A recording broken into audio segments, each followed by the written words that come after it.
Today, we're going to dive into a fascinating and often overlooked topic, Epstein-Barr virus, or EBV, and I'll explain how it impacts your gut health. So first, let's try to understand what is Epstein-Barr virus. And EBV is actually in the family of the herpes virus, and it's best known for causing mono. But a surprising fact about Epstein-Barr virus is that it can actually lay dormant in your body for years.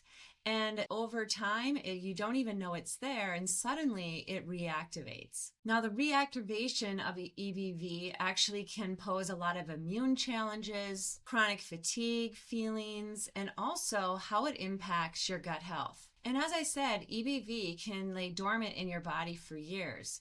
And when it begins to reactivate, it's because it has lived inside our B cells, which is an immune cell. And this EBV is usually kept under control by your immune system. But there are certain things that can cause this reactivation to flare. Now, before we dig into what causes these reactivation to occur, my name is Marcy Vasky, and I'm a functional medicine nutritionist with Oswald Digestive Clinic. At Oswald Digestive Clinic, we see people who struggle with EBV, dormant EBV, or even having small flares. Also, obviously, a lot of gut health issues. If you want to make an initial appointment, I'll link our website down below where you can easily do that. And I'm also going to link our free guide, which is 5 ways to improve your gut health.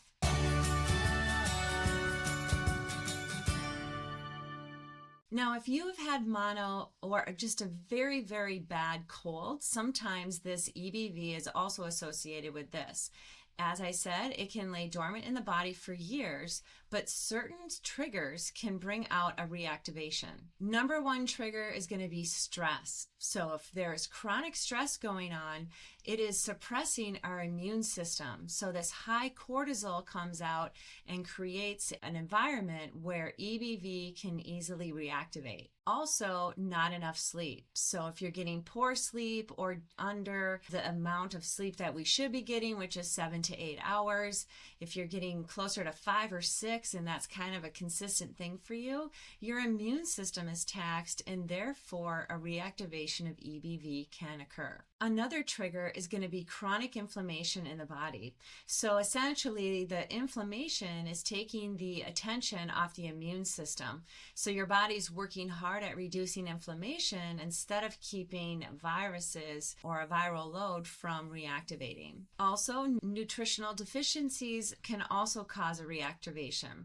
So if we're low in zinc, vitamin D, for example, those both help support our immune system. And if we're not eating foods that we're getting plenty of that in, then sometimes our immune system is compromised and we end up with a flare. Now, another one you might not think about, but a trigger is also hormonal changes. So changes with our estrogen, progesterone, and even thyroid disturbances can impact our immunity. And in this way is when an activation can occur. So there's several triggers that can actually reactivate an EBV flare. So what is actually happening with this reactivation in the body? So essentially what happens is that when there's a trigger big enough for an extended period of time, this reactivation occurs and the EBV virus starts to replicate. It actually starts producing new viral particles. And in this way, it can spread the virus to different B cells as well as other tissues in the body. And it often does stay at low levels. So just kind of this low level chronic issue going on. And it can feel like fatigue, can feel like gut symptoms. It can even give you swollen lymph nodes, or if you struggle with an autoimmune disorder, it can increase a flare. So essentially, a reactivation of the EBV isn't a full-blown sickness, but rather these kind of symptoms that could be related to many things. But today, I really want to focus in on how EBV impacts your gut health. So as we know, about 70% of your immune system resides in your gut. So therefore, when EBV reactivates, your gut is something that feels it first. EBV can create leaky gut, and leaky gut is where we have a more permeable intestinal tract, creating toxins to get into our blood supply, and then creating these antibodies and more symptoms due to that. EBV can also create inflammation. So from there, we could feel symptoms like bloating, just generalized gut discomfort, or even food sensitivities. And essentially, an EBV disturbance in the gut creates a microbiome shift where it kind of creates this environment where our good bacteria make it hard to thrive. So you can hear that EBV really does create a lot of different symptoms. It's not just, oh, I have a flare of EBV and now I have bloating. It could be essentially many different things. So understanding how this virus can really take a toll on your body in the long term is going to be essential to your overall gut health. So what are some symptoms that you want to watch out for? And if you have a reactivation of EBV, and of course, again, if you've had mono in the past, or even just the Epstein-Barr viral load was high in the past, like from a very, very bad cold that you struggled with, you will maybe just be more watchful now when symptoms start kind of coming and going for no particular reason. Now, as I kind of talked about some of the symptoms with the gut health that seem to occur with EBV, they are kind of tricky to really notice, and you may just completely overlook that it could be a viral load.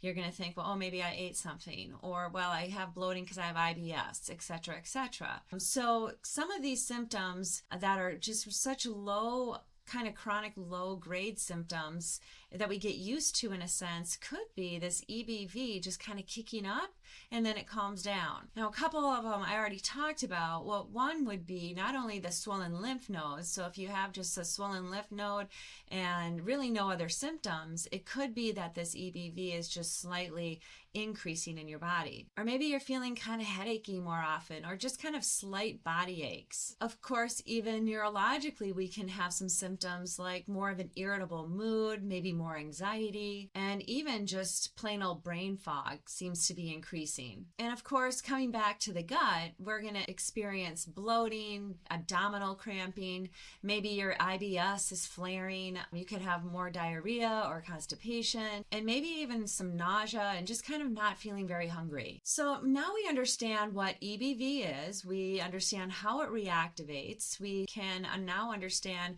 what it may look or feel like in our body. So what can we do about it? And the number one answer here is help to strengthen your immune system.